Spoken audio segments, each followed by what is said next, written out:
Good job singing this morning. All right. Thank you. Welcome to services here at the Merced Baptist Church. Good to see my church family in the house of the Lord this morning. If you guys wouldn't mind standing and joining me, and the choir is singing our fellowship song this morning. Fellowship song this morning is going to be I Just Keep Trusting My Lord on page 269.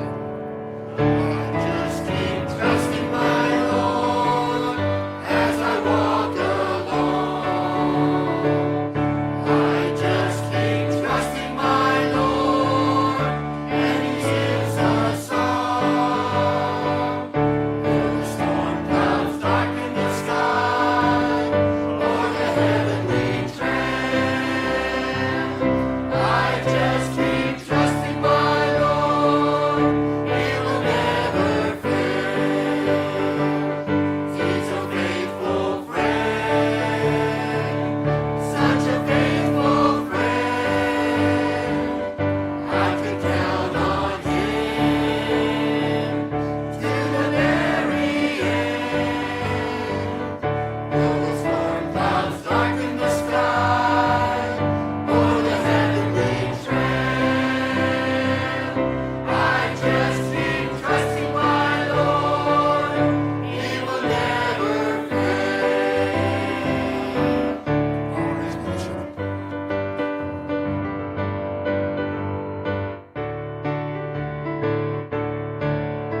Merced Baptist Church. Good to see you all this morning. We're going to go ahead and open up with a word of prayer. Brother Harold, do you mind praying for us? Lord, we thank you again for this opportunity to be in the house of God. And Lord, we thank you so much for what you do for us. And Lord, we ask you to bless this service this morning and be with our pastor. We bring this message to us. We apply this message to our lives, and we wish that you just open up our hearts and ears to receive it. Lord, we can't thank you enough for all you do for us, and we just ask you to come and join us today, Lord, in the presence, in your presence, we give joy and peace. And Lord, we just can't thank you enough for all you do for us. In Jesus' name, amen. All right, you may be seated. We just have a few announcements here on our agenda this morning. As a reminder, we're going to be voting on our annual business meeting. This is going to be Wednesday evening at 7 p.m. So this is going to be on our church bylaws. If you need a copy, Brother Vince has some copy there at the welcome desk, so he'd be happy to give you one if you need one. Also, we're planning to go on outreach next Saturday morning, but we'll let you know, given the weather, if the forecast is good, but we'll let you know on Wednesday if we're going to be going out for outreach on Saturday. Also, we're going to be having a couples banquet. We're inviting all of our married couples to attend. This is going to be February 10th. There is a registration sheet at the welcome desk for those that are interested in coming. Please go ahead and register so that we can make preparations so that they can purchase enough food and they can plan accordingly. Also, there's going to be a ladies' spring refresher. This is going to be open to all the ladies. This is going to be held Friday and Saturday, March 15th and 16th with Victory Baptist Church out in Atwater. Okay, there is no cost to attend, but you have to make sure that you register to go. If you're interested, there's also another sign-up sheet there at the welcome desk, and registration is due by February 18th. So, ladies, if you're interested in attending that, make sure you register early so they can plan accordingly. And lastly, youth trips to encourage more faithfulness for all the youth. For those who have attended faithfully 70% of the services and specifically Bible Explorers Club meetings for over the next 6 months, those that have high attendance will be rewarded. The children specifically are going to be having a trip to Fresno Chaffee Zoo. And then for the teens, they're going to be planning we're going to be planning a trip to some sort of amusement park in the summertime. I think I was a part of the last trip that we went to Six Flags. I think that was the last trip that we went to. It was amazing. It was a day filled with soda and nausea medication. And I didn't know Isma could scream that loud. It was a great time. Hot dogs, I thought were going to come back, but it was a great time for all the teens during that trip. So for the young people in here, make sure you guys are attending every single Wednesday so you can guys have credit to go toward that trip.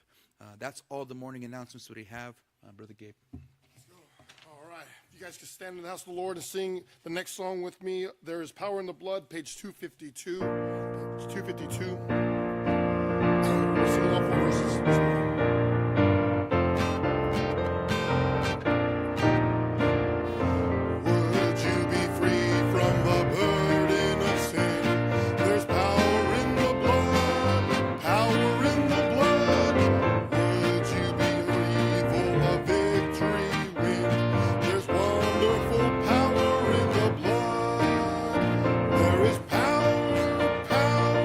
Wonder-working power in the blood.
let me follow up on a couple of things that Adam didn't get to.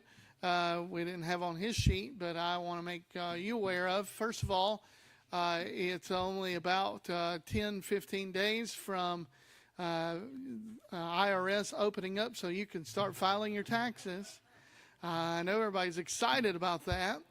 But that means contribution statements are ready. My wife has those. If you did not receive yours, you find something wrong with that, please let her know. We'll get that corrected.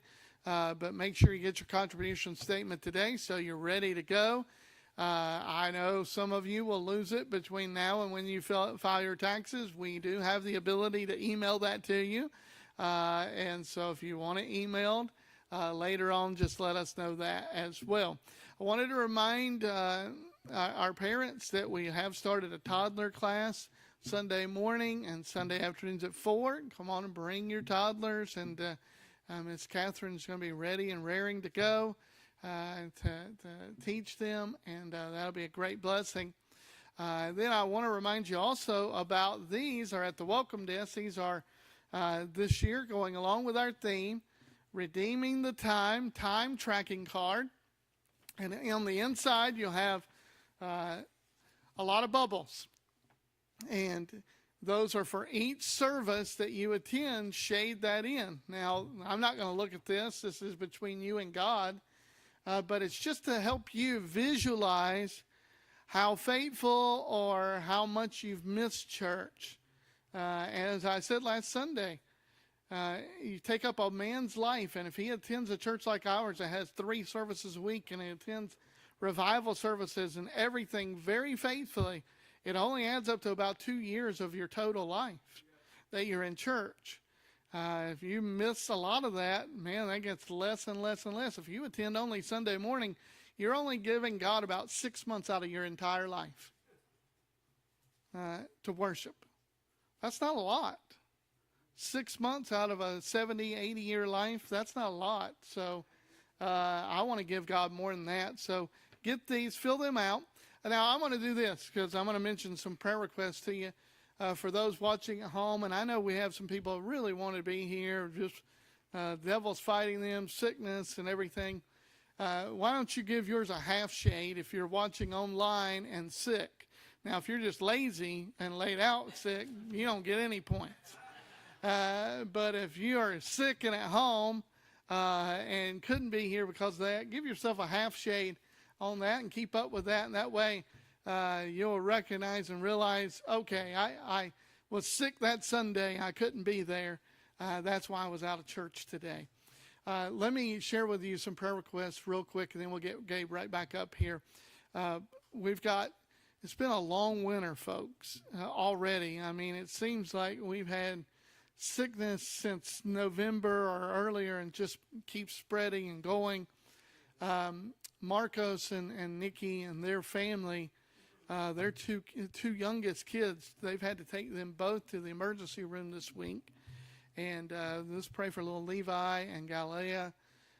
Both of them have been very sick. Levi's got pneumonia. He's the same age as Ava. He's 2 years old. And so pray for him. They stayed home. Marcos was going to come. He stayed home out of prudence today. Make sure they didn't bring anything. And so you just pray for that family. Pray they get better and feel better. Rachel and Denise are out today sick. So let's pray for that. Now, Adam and Henry, they both had recent surgeries. We miss both Adam and Deanna and Henry, and we can't wait for them to get back and be with us. You pray for them as they're recovering from their surgeries.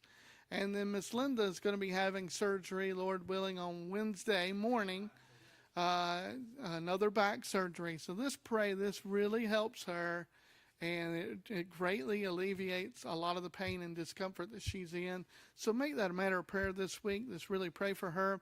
The Raznicks are going to be taking them over on Tuesday evening, spending the night. She's having it done at UCSF. And so let's pray for all of them as they travel and the surgery, that everything just goes smoothly and goes well with them. If you see other people missing, text them. Let them know we miss them. But we sure are glad that you're here today. Oh, we continue to pray for Miss Katie. She didn't get to go home. It's continuing progress, and hopefully we'll see her and Val here soon. but you just keep praying for them. All right, Gabe, come lead us in another song. All right, one last time, just to shake off that morning blues. If you guys can stand up, we'll sing He Is Mine on page 55. He is mine on page 55.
Each time I stop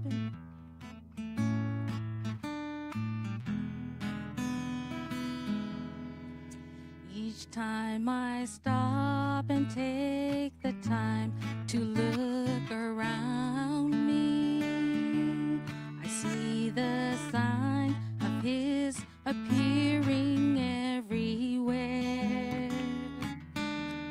The things He said would come to pass are now before us, and I can feel the strange excitement in the air. Just any day now, our Lord is coming. He'll be returning for you and me. Oh, I've been watching and I've been waiting. Just any day now, His face I'll see. Oh, there's a longing in my heart for His appearing. I gladly leave behind these trials here below, for this journey has been hard and I'm so weary. But Lord, I feel I'm so much closer home. Just any day now, our Lord is coming. He'll be returning for you and me. Oh, I've been watching and I've been waiting. Just any day now, His face I'll see. Oh, I've been watching and I've been waiting. Just any day now, His face I'll see.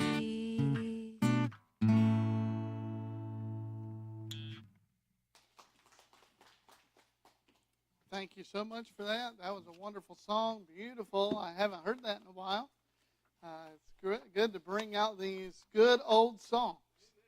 That was very, very, very nice. Praise the Lord for that this morning. Let's turn our Bibles this morning. Luke chapter number 12. Luke chapter number 12 this morning.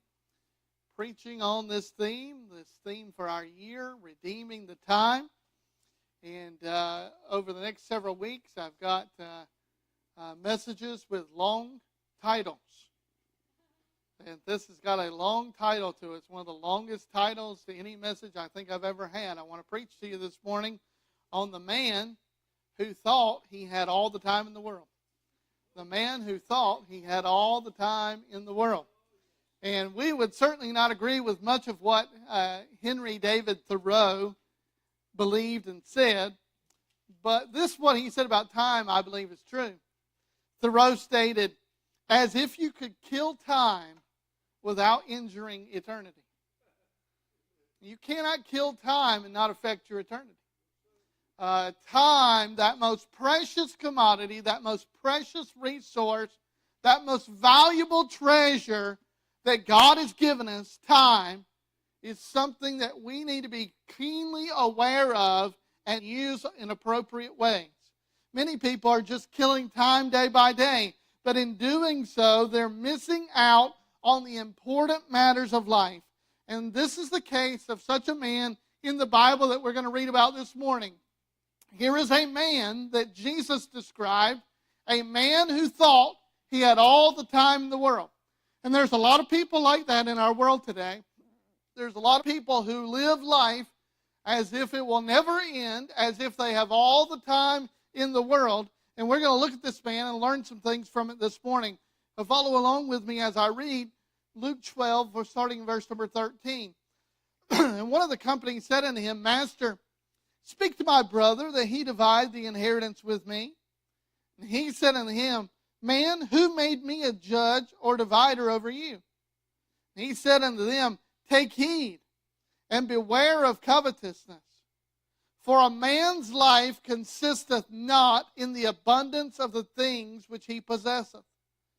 And he spake a parable unto them, saying, The ground of a certain rich man brought forth plentifully.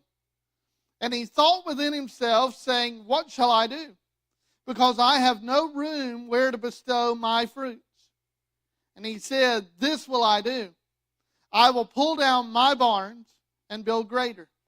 And there will I bestow all my fruits and all my goods. And I will say to my soul, Soul, thou hast much goods laid up for many years. Take thine ease, eat, drink, and be merry. But God said unto him, Thou fool, this night thy soul shall be required of thee. Then whose shall those things be which thou hast provided?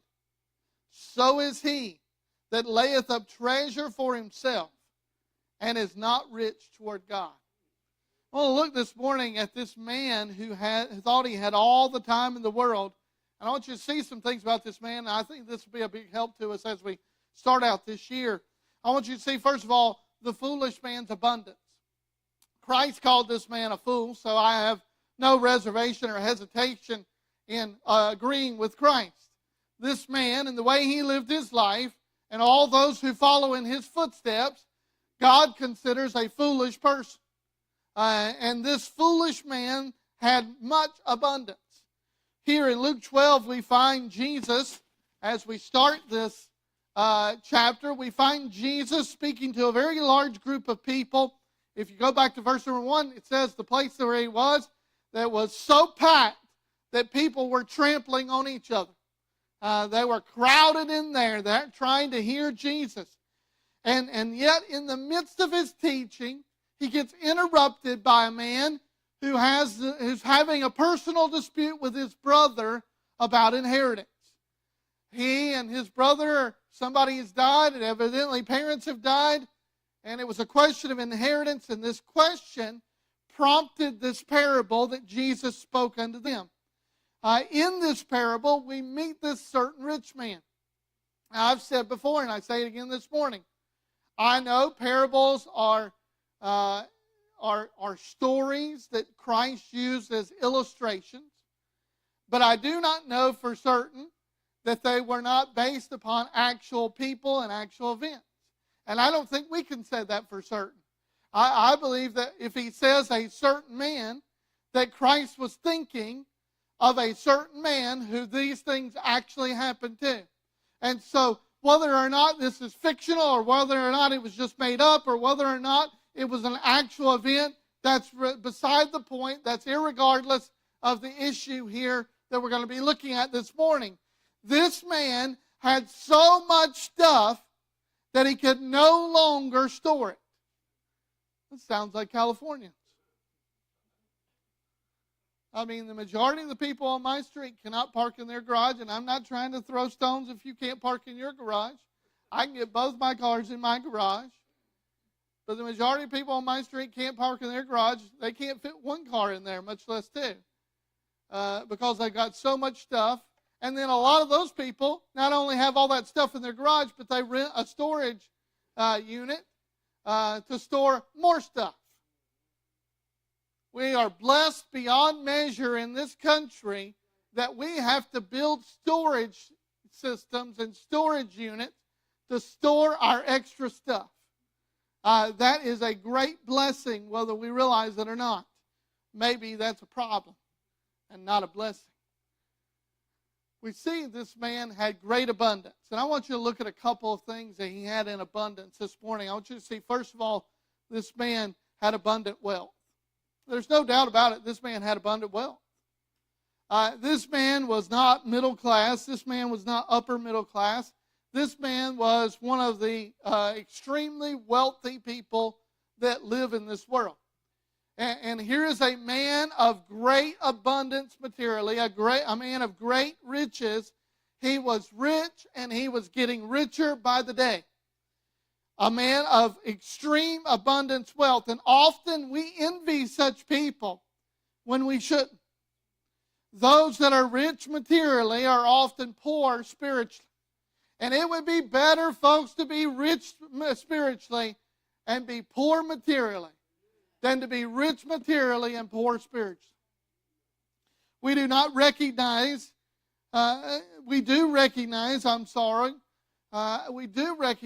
that abundant wealth, such as this man has, protects people from a lot of the problems that you and I deal with in life.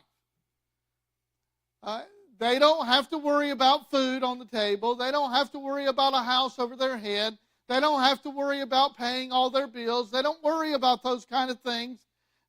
Their wealth, their abundance, protects them, immunizes them from a lot of the problems that you and I have to deal with that do not have that kind of wealth. This condemnation from Christ about this man is not about his abundant wealth. That's not the problem. You can have a lot of money, you can be wealthy, and still do right by God. We read about some extremely wealthy people in the Bible. Though he did not have a mansion or a home to live in, Abraham was a man of great wealth. Job, as we start the book of Job, was a man of great wealth. By the time we finish Job, he's a man of even larger wealth. though he lost everything in between. Joseph ended up being a man of great wealth. There are people in the Bible that had great wealth. The wealth is not the problem. The attitude toward the wealth is the problem. And that's always the issue with materialistic things. And materialism is our attitude towards those things. The abundant wealthy often are filled with pride in their heart, thinking they don't need God. And this is one of the big obstacles to having wealth and having material goods, is that people that have those things no longer believe that they have a need for God in their life. It is also a great deterrent for humility. You won't find many wealthy people who are humble people. It is difficult for such successful people to be humble because they believe their own wisdom, their own way of doing things, that if everybody was like them, then everybody could be as wealthy as they are. And that's just not possible. Not everybody in this world could be super wealthy. But they have this idea that it's their own ability, their own talents, their own wisdom and intellect that has allowed them to accumulate this massive amount of wealth. And so they are puffed up in pride because of that. The problem is not the riches themselves, as I said. They're not the evil part. It's a man's attitude towards those things. We have no indication. Listen, as we read this parable, I have no indication that this man acquired this wealth in any underhanded ways. He didn't do it by skirting the law. He didn't do it by fraudulent activity. He didn't take advantage of people. Here is a hard-working, industrious man who became wealthy of his own hard work. We have no indication that this man gained this wealth through greed or selfishness or through sinful means. And yet he was abundantly wealthy. We can see that because he's got a problem that only wealthy have. I've got so much stuff that I can't contain it in what I got. And so his thought is, let's tear down what we got and build bigger.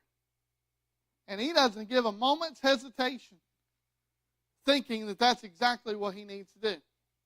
Here is a man of extreme abundant wealth, but that's not the only abundance he had. He not only had abundant wealth, but I believe he also had abundant health. Look at what he says in verse number 19. Verse 19, he says, "And I will say to my soul, soul, thou hast much goods laid up for many years. Take thine ease, drink, and be merry." From this verse, and what this man said, I believe we can guess that this man was relatively young. I would say he's no older than middle age. He may be younger than that. He intended to live a long and happy life of many years. And at the present moment, it seems that he not only had an abundant wealth, but he also was at that present moment enjoying abundant health. There was no ailments, there was no sicknesses, there was no reason for him to think, my life is not going to be long. I've told you before, I spent many times in the hospital with our dearly departed brother, Kenny Cato. And Kenny told me time and time and time again, Pastor, I'm not going to live a long life. I'm not going to live a long life. And he didn't. He didn't live a long life. He knew it. He knew that the things that he had done when he was younger, the decisions that he had made, the alcohol, the drugs, and all the things he had been involved in had destroyed his health, and that at his age, the health problems that he was dealing with was going to mean that he was not going to live a long life, and he didn't. He knew it. This man, whatever age he is, he indicates, I'm going to live a long life. I've got many years ahead of me. He has no indication of any sickness, any ailments, any problems whatsoever. He intends to live a long and prosperous and joyful life. Some men have had abundant wealth, but did not have abundant health. Steve Jobs, his life was cut short. Some reach for the stars of Hollywood success, and when they finally have achieved some of that success, some of them die at an early age, whether it be a heart attack or cancer or even a car wreck. Others have climbed the ladder of success in business and technology and as entrepreneurs only to have their success cut short because they were not blessed with abundant health. Here is a man that seems to have it all. He has both abundant wealth and he has abundant health. Here is a man who thinks, I have got so much at an early age in life, I can retire early. And I can just live out the rest of my life in ease and enjoyment. And we look at such people and we say, man, wouldn't that be nice? But that's not the end of this man's story. That's the abundance this man had. He was wealthy, he was healthy, and he was going to retire at an early age and just sit back and enjoy life.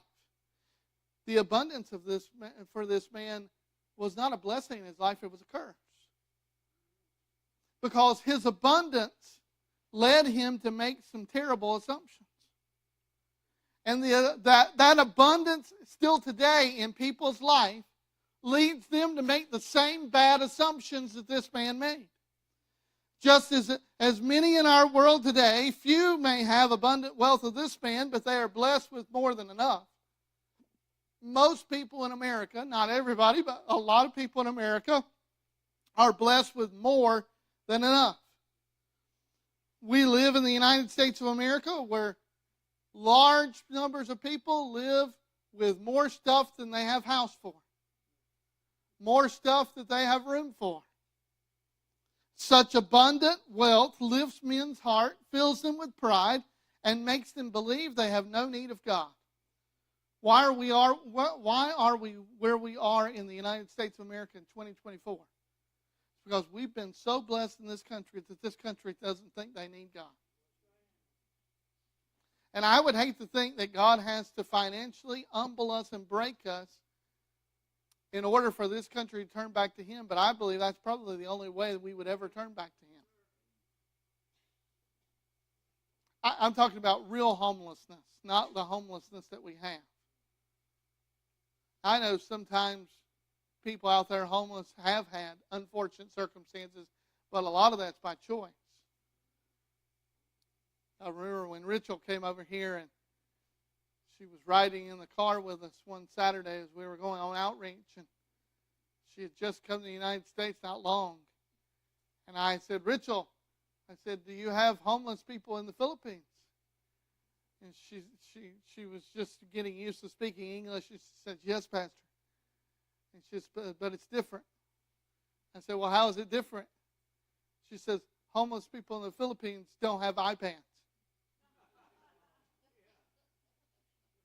Homeless people in the Philippines really struggle to feed themselves, to get food. They don't have government-provided iPads and government-provided iPhones and government income every month. They really, really struggle to get by. We have been blessed so much in this country with such abundance. We've forgotten God. We've forgotten our need of God. Some men's abundant wealth lifts their heart so much that they don't think they have need of God, that they think they have life under control and they don't need God's help. And abundant health can do the same thing. Just as there is nothing wrong with having abundant wealth, there's nothing wrong with being fit and healthy and having abundant health. The gyms around this town are filled with people who place a great emphasis on fitness and health. There's nothing necessarily wrong with that. But just like with abundant wealth, abundant health and good health can make people believe that they have life in their own hands, that they've got life under control. I'm not going to die young because I'm going to stay in shape and I'm fit and I'm healthy. And that's what a lot of people believe.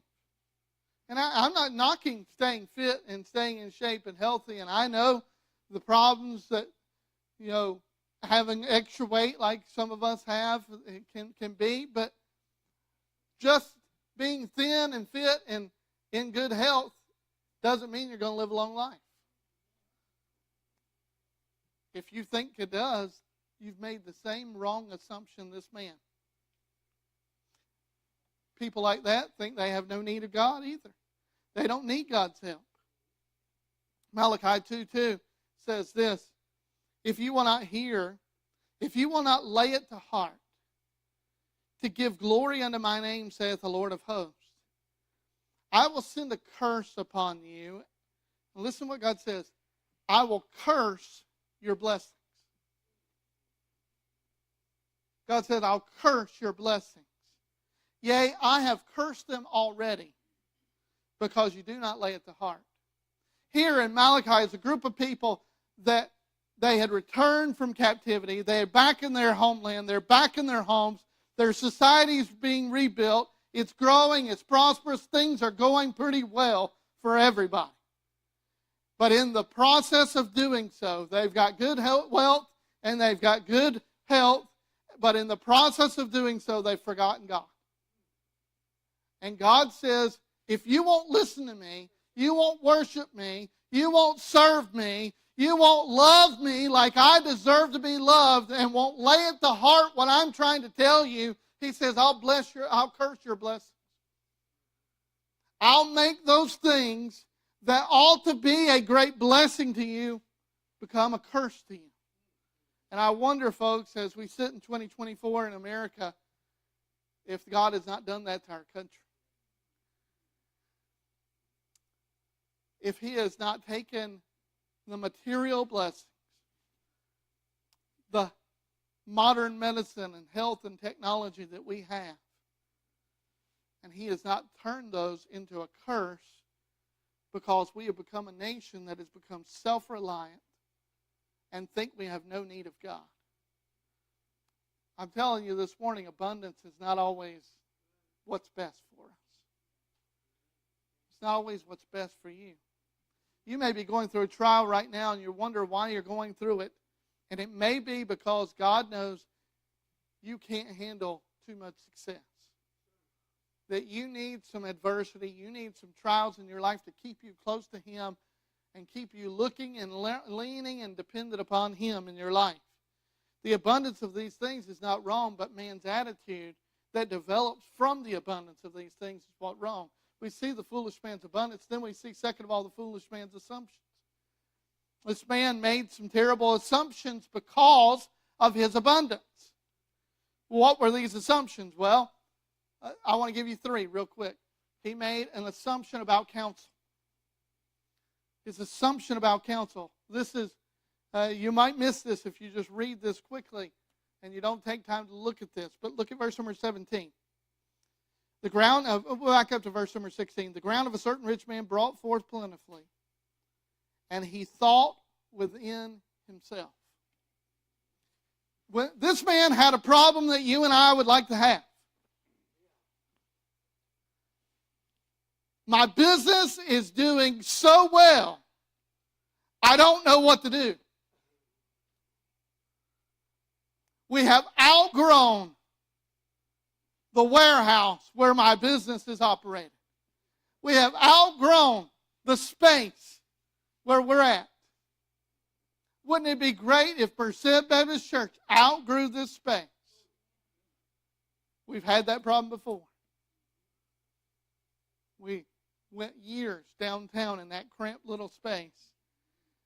And week after week, some of you would come to me, Pastor, we need a bigger space. We need a bigger space. And then I would hear people say, well, that's a good problem to have. When you have it for so long, it just becomes a problem. Not a good problem, it's just a problem.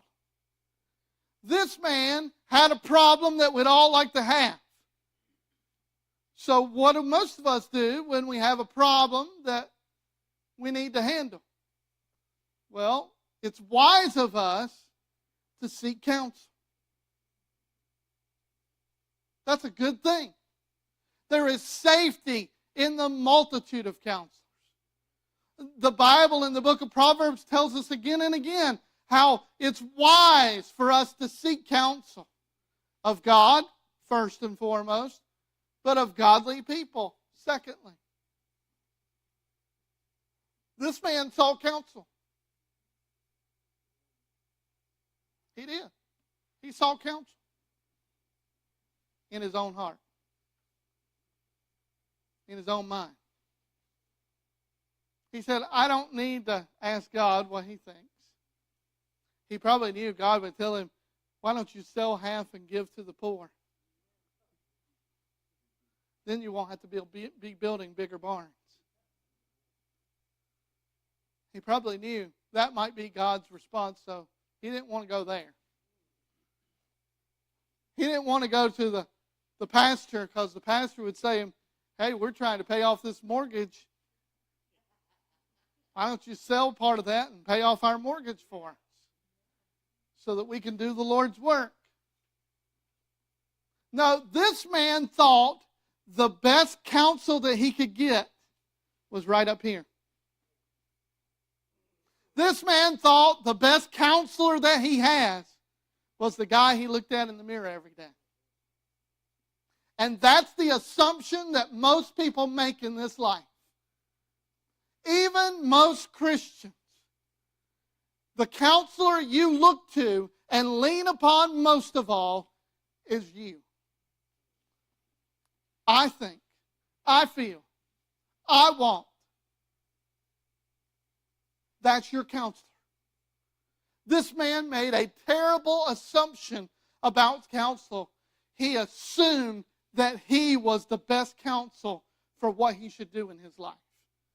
And if you live life by the way you want to live it, you are making the same foolish assumption. You are assuming that you are the best counselor for what goes on in your life, and you're not. Because there are things you don't know. There are things that you can't see. You do not have the wisdom that God has. You are never the best counselor in your life. This man made a terrible, terrible assumption about his life and about his counsel. There were things that he did not know.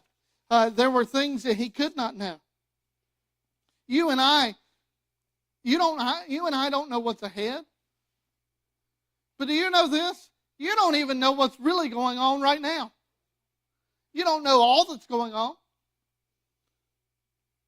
This man did not know that maybe tomorrow the fruit market's going to crash.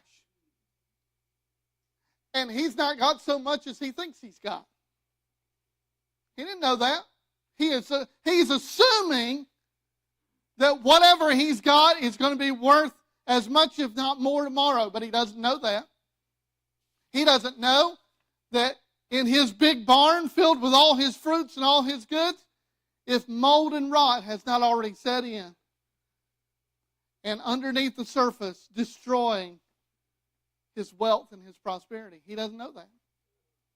He's assuming that. This man is foolish because he assumed his counsel was the best counsel. And the majority of people in this world, even the majority of Christians, make that same wrong assumption. When you don't even know what will happen tomorrow. That's why the Bible urges us. Proverbs 3, 5, and 6. Trust in the Lord with all thine heart. Lean not unto thine own understanding. In all thy ways acknowledge him. He shall direct thy path. When you don't know what to do, you need counsel. And when you need counsel, there's no better place you can go to than the Lord. You say, well, the Lord, he doesn't care about what kind of job I get or what kind of car I buy. Quit lying to yourself. A God that died for you cares about everything in your life. A God that laid down His life for yours. He cares about every detail of your life. If you have children, you know that. If you have children, you know that you care about everything that goes on in their life. And if you do that as a human parent, how much do you think our Heavenly Father cares about your life? So quit lying to yourself and thinking that God doesn't care, or it's not important, or it doesn't matter. God, whatever your problem is, God wants you to come to Him for counsel about it. Don't make the same foolish assumption this man made, that you are your best counselor. You never are. You never are. He made another foolish assumption. He made an assumption about control. Look at verse number 18 and 19 again. And this he said, or we'll back up to verse number 17. And he thought within himself, saying, what shall I do? Because I have no room to bestow my fruits. This he said, and he said, this will I do. I will pull down my barns and build greater, and there will I bestow all my fruits and my goods. And I will say to my soul, soul, thou hast much goods laid up for many years. Take thine ease, eat, drink, and be merry. This man made a terrible assumption that he was actually in control of his life. That it all belonged to him. What am I going to do with my fruit? Here's what I'm going to do. I'm going to tear down my barn. And I'm going to build a bigger barn. And I'm going to bestow my fruit in that bigger barn. It doesn't take an optometrist to see that this man has an eye problem. Even Christians struggle with this matter of control. We fight and we resist surrendering and submitting the control of our life over to God. We're more than willing to trust Him with our eternity. We're not willing to trust Him for tomorrow. Could I just urge you? Trust Him for tomorrow like you do with eternity. He is in control whether you want to believe He's in control or not.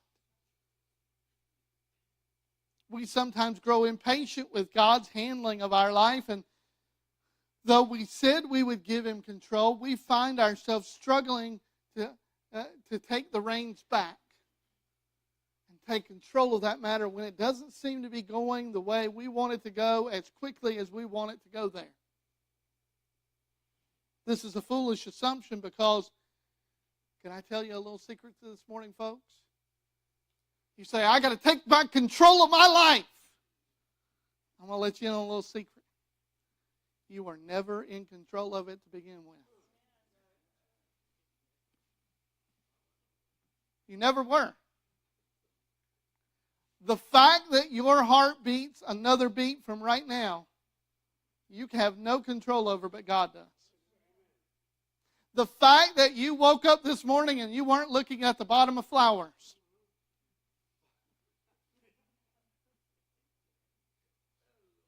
is because God is in control of your life. The fact that you have the health and strength to be here in church this morning is because God is in control of your life. You were never in control of it to begin with. So stop trying to take God's control from Him. Just trust Him with it. He made a terrible assumption. This is what I'm going to do tomorrow. I'm going to get up and I'm going to tear down that barn. Because he thought he was in control of his life. And it's a terrible assumption to make. You know, when the end of John 21 is one of my favorite chapters of the Bible, interesting chapter in the Bible. Peter has denied the Lord. The Lord's trying to restore him. Just after that restoration, he tells Peter something about his life, and he gets jealous about what God says to John and all this stuff. But I want you to listen to what what the Lord told Peter. He says, verily, in John 21:18, verily, verily, I say unto you, when thou wast young, thou girdest thyself and walkest whither thou wouldest. But when thou shalt be old, thou shalt stretch out forth thine hands, and another shall gird thee and carry thee whither thou wouldest not. He's talking about Peter's death. He's telling him, look, when you get older, somebody's going to put on you what they want you to wear, and they're going to lead you where they want you to lead. You know what he's saying to Peter? You were never in control of your life in the first place. And you won't be tomorrow. And you won't be as you get older. You were never in control in the first place. You might as well just trust me. Because you have no other option. We used to say in our fundamental circles, let go and let God. I think we need to get back to saying that. Let go this morning and let God. Because you're not in control of it in the first place. As bad as these two assumptions were, the third one was the worst. He made a foolish assumption about counsel. He made a foolish assumption about control. But he made a fatal assumption about his calendar. Listen to what he said. So, thou hast much goods laid up for many years. Take thine ease, eat and drink, and be merry. This man assumed because of his abundant wealth and his abundant health that he had all the time in the world. He gave no thought for his soul because he thought he had plenty of time to do that later. I can get serious about God later on. I can get in church later on. I can start serving God later on. I can start giving to God later on. I got plenty of time to think about God and spiritual things. I don't have to do that today because I got plenty of time ahead. And he made a terrible, terrible, terrible assumption about his calendar that it was a lot longer and a lot bigger than he thought it was.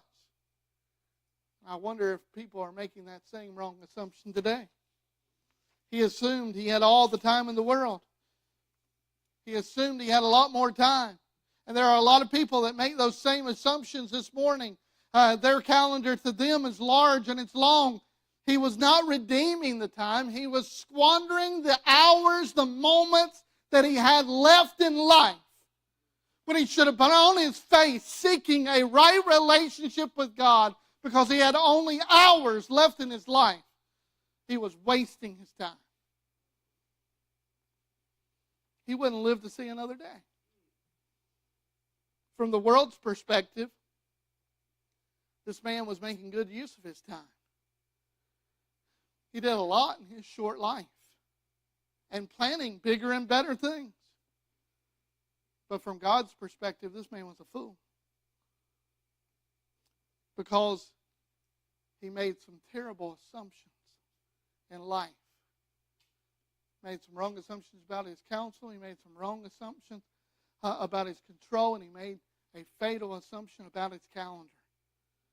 Notice lastly, the foolish man's appraisal. The man had made some terrible appraisals about life. You say, what do you mean, Pastor? Well, number one, he chose his bank book over his Bible.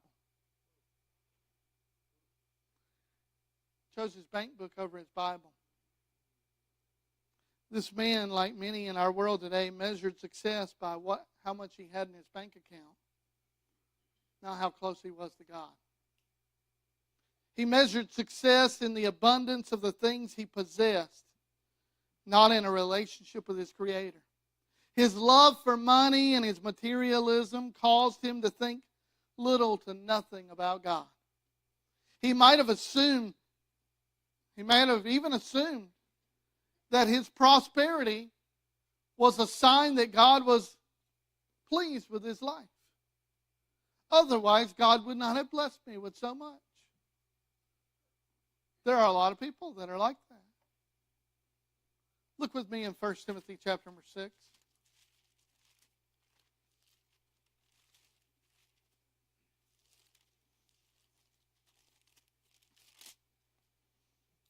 Look at verse number 6. This is how God appraises life. Not in the abundance of the things that a man possesseth. Here's how God views life. 1 Timothy 6:6, but godliness with contentment is great gain. God doesn't say, but gold with contentment is great gain. No, godliness with contentment. God says, no, that's worth a lot. That's valuable. For we brought nothing into this world, and it is certain we can carry nothing out. And having food and raiment, let us therewith be therewith content. For they that will be rich fall into temptation and a snare and many foolish and hurtful lusts, which drown men in destruction and perdition. For the love of money, not money, but the love of it, is the root of all evil, while some coveted after they have erred from the faith and pierced themselves through with many sorrows. God here is telling us that materialism never pays off. This man showed no regard. We don't find a relationship, a thought about God anywhere in his life. He only thought about how much stuff he could get. When the truth is, this man brought nothing into this world, and when he died, he was going to carry not one thing out. This man made a wrong appraisal that his bank book was more valuable than a Bible. And I hope you don't make that same assumption. Knowing God, knowing His Word, and following it is more important than how much money you got, or how big a car you have, or how nice a car you drive, or how nice a home you can live in a shack and drive a beat-up old junker and be more rich than people who live in mansions and have multiple cars sitting in driveways. Godliness with contentment is great gain. Not only did he make a wrong appraisal about his bank book and chose that over his Bible, he chose his body over his soul. Chose his body over his soul. I think about that just about every Sunday morning when I'm on the way to church and I see people out on that bike path along Campus Parkway running and jogging and exercising and walking. Nothing wrong with that. Those are good things to do. But on a Sunday morning where they could be getting at home, getting ready to go to church, you know what those people are doing? They're saying my body is more valuable than my soul. I'll tell you, that's a terrible appraisal.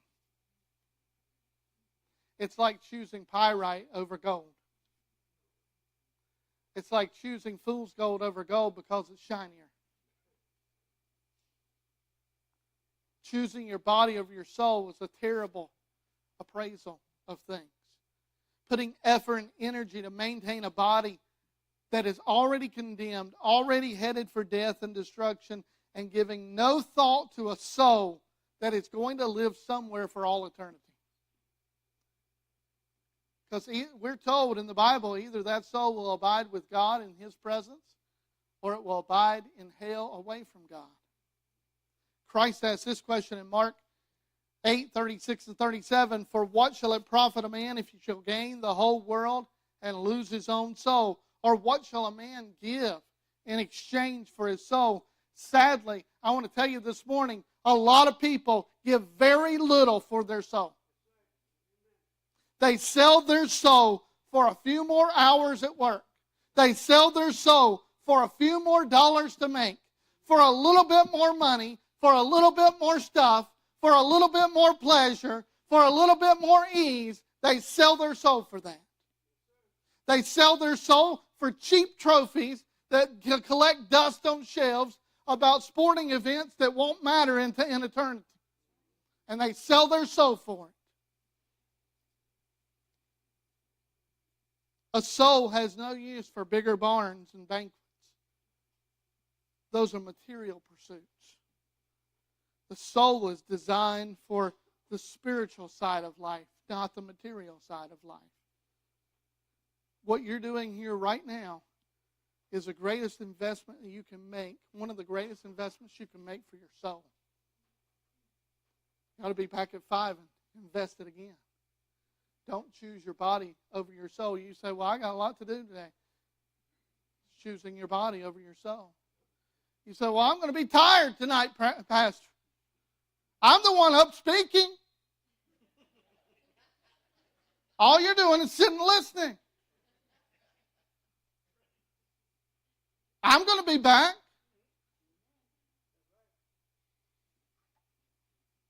Choosing your body over your soul is a terrible appraisal of things. Lastly, he chose time over eternity. He chose time over eternity. His assumption was that he had many years.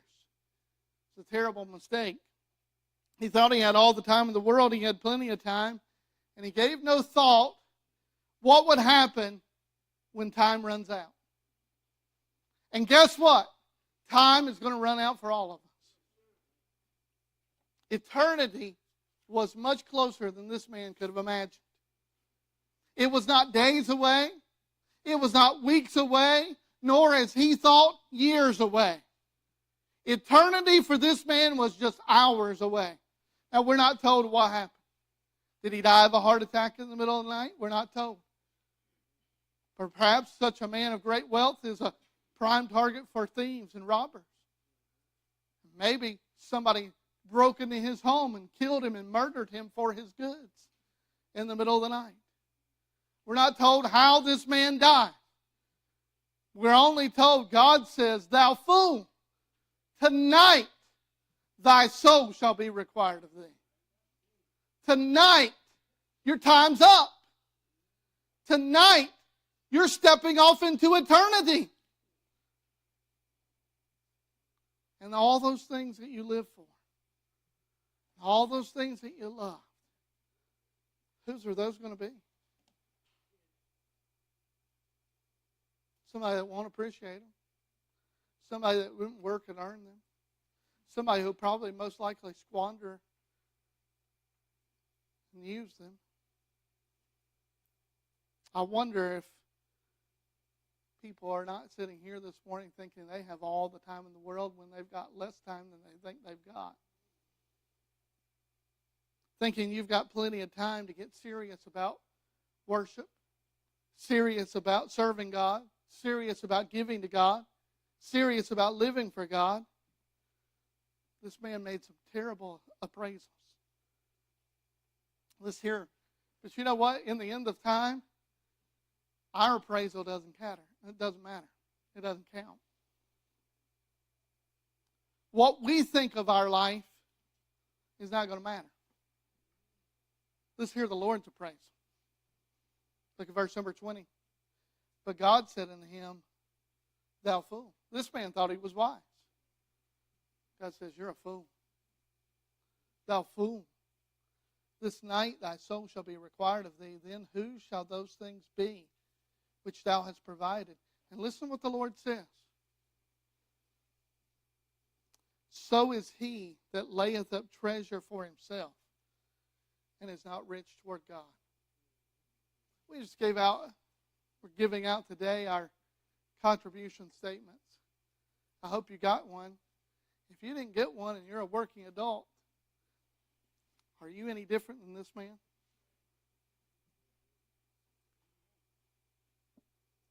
You're laying up things for you and are not rich toward God whatsoever. You know what God appraised that man? He says, that's a foolish way to live. And I'll tell you this morning, that's a foolish way for you to live. You say, well, it hadn't hurt me yet. Yet is the key word.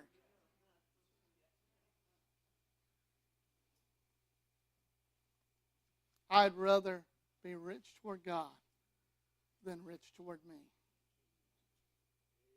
He assumed he had all the time in the world when God said, time's up.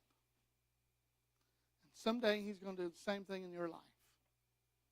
And on that day, whatever you intended, whatever you wanted, whatever you should have done for God, it's going to be too late. I urge you, if you're going to do those things, better to start doing it today. You better start making that decision today. This man was using all his blessings on self.